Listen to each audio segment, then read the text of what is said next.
everyone, as you know that I am dietitian Payal and today's topic is burn। आज हम burn के बारे में बात करेंगे कि burn की stages क्या होती हैं और इसमें diet कितना ज़्यादा importance रखती है। तो डॉक्टर सुनील राठौर हमें बताएंगे कि burn होता क्या है, इसकी stages क्या होती हैं और diet में क्या क्या चीज़ें important हैं और क्या क्या चीज़ें importance रखती हैं। वैसे एक जनरल जो हम डाइट प्लान करते हैं burns का, वो high protein high calorie diet होती है। That is according to the condition of the patient कि पेशेंट कैसे फूड इनटेक कर रहा है। Hello friends, myself Dr. Sunil Rathor. I'm a burn and plastic surgeon from Bhopal, Madhya Pradesh. Today we are talking about the severity of burns. How we classify the burn based on the severity. So there are 4 types of burn. First degree, second degree, third degree and fourth degree. तो first degree burn जो होता है, there is involvement of the superficial layer of the skin. Skin की basically 3 layers होती हैं, outer, middle and inner. तो जो superficial burn या फर्स्ट डिग्री बर्न है उसमें स्किन की सबसे ऊपरी सतह इन्वॉल्व होती है। इसमें स्किन में रेडनेस आ सकती है, पेनफुल हो सकती है, लेकिन ब्लिस्टर्स नहीं होते। Now the second category second degree burn. Second degree burn first degree burn से गहरा होता है। इसमें ऊपरी और मिडिल लेयर दोनों इन्वॉल्व होती हैं। इसमें भी स्किन रेड हो सकती है, पेनफुल होती है, लेकिन इसमें ब्लिस्टर्स होते हैं। यदि इसका मतलब है कि यदि आपके स्किन में ब्लिस्टर्स आ गए हैं, that means second degree burn आपको हो चुका है। तीसरी हम बात करते हैं third degree burn. Third degree burn जो होता है उसमें स्किन की अपर, मिडिल और लोअर तीनों लेयर इन्वॉल्व होती हैं।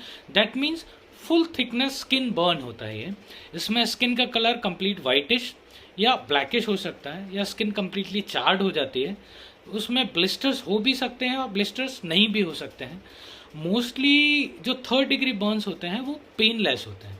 मतलब है कि फर्स्ट डिग्री बर्न में पेन ज़्यादा रहेगा, सेकेंड डिग्री बर्न में पेन ज़्यादा रहेगा, बट थर्ड डिग्री बर्न में कोई पेन नहीं रहेगा, क्योंकि जो नर्व एंडिंग्स हैं जिनकी वजह से पेन सेंसेशंस होती हैं वो नर्व एंडिंग्स भी उसके साथ बर्न हो गई हैं। फोर्थ और सीवियर मोस्ट जो बर्न है that is fourth degree burn.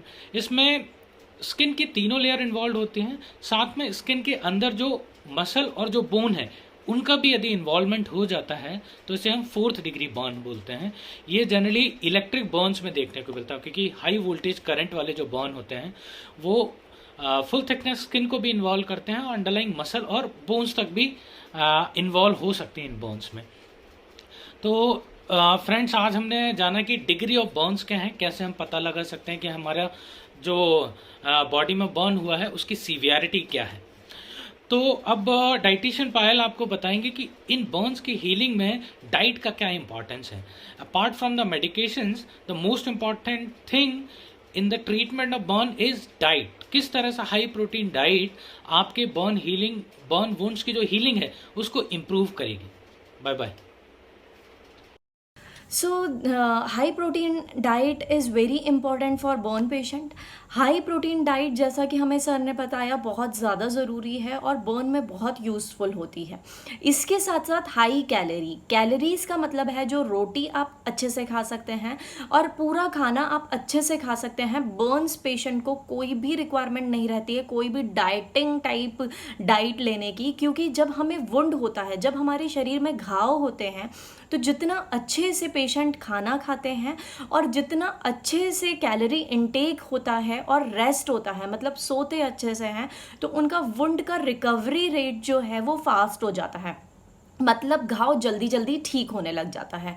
तो हमेशा ध्यान रखें, अगर बॉडी में कोई भी वुंड है तो आपको खाना आपकी कैलोरीज से ज़्यादा खाना है, जो नॉर्मल खाना खाते हैं उससे थोड़ा सा ज़्यादा खाना है।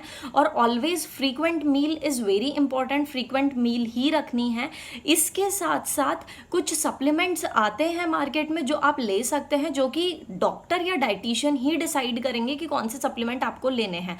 अपने मन से आप सप्लीमेंट का इस्तेमाल नहीं कीजिएगा। कभी कभी बहुत ज़्यादा डीप वुंड में, बहुत ज़्यादा डीप जो वुंड हो जाते हैं उसमें हमें ध्यान रखना है कि हम सप्लीमेंट की तरफ जा सकते हैं, पर पर्टिकुलर ड्यूरेशन के लिए, कुछ ड्यूरेशन के बाद वो सप्लीमेंट स्टॉप हो जाते हैं। और इसमें कभी कभार हम अमाइनो एसिड्स भी दे देते हैं पेशेंट को, कुछ अलग हाई प्रोटीन के लिए हम उसका इस्तेमाल करते हैं। तो हमें इन सारी चीज़ों का ध्यान रखना है। घी का इस्तेमाल वुंड वाले पेशेंट या बर्न वाले पेशेंट कर सकते हैं, कोई इशू नहीं है। डाइटिशियन से मिलिए और डाइटिशियन आपका डाइट प्लान प्रॉपर बना के देंगे, जितनी कैलोरी है, जितनी आपको प्रोटीन की रिक्वायरमेंट है, उस प्रोटीन की रिक्वायरमेंट के अकॉर्डिंग। और इसके साथ साथ अगर आपको कोई भी समस्या है तो अपने हिसाब से प्रोटीन इनटेक नहीं बढ़ाइएगा। आप ये कर सकते हैं कि अगर घर में प्रोटीन इनटेक बढ़ा रहे हैं तो दूध या दूध से बनी हुई चीज़ें ले सकते हैं, सोयाबीन से बनी हुई चीज़ें ले सकते हैं। इसके साथ साथ आप हाई प्रोटीन में सोयाबीन से टोफू बनता है, इस सोयाबीन का दूध भी आता है, वो भी आप ले सकते हैं। और दालें सारे प्रकार की आप यूज़ कर सकते हैं। और पानी का इस्तेमाल हाई प्रोटीन डाइट में बहुत ज़्यादा कीजिएगा, क्योंकि कॉन्स्टिपेशन की समस्या, कब्ज़ की समस्या बहुत ज़्यादा देखी जाती है हाई प्रोटीन डाइट में। Thank you.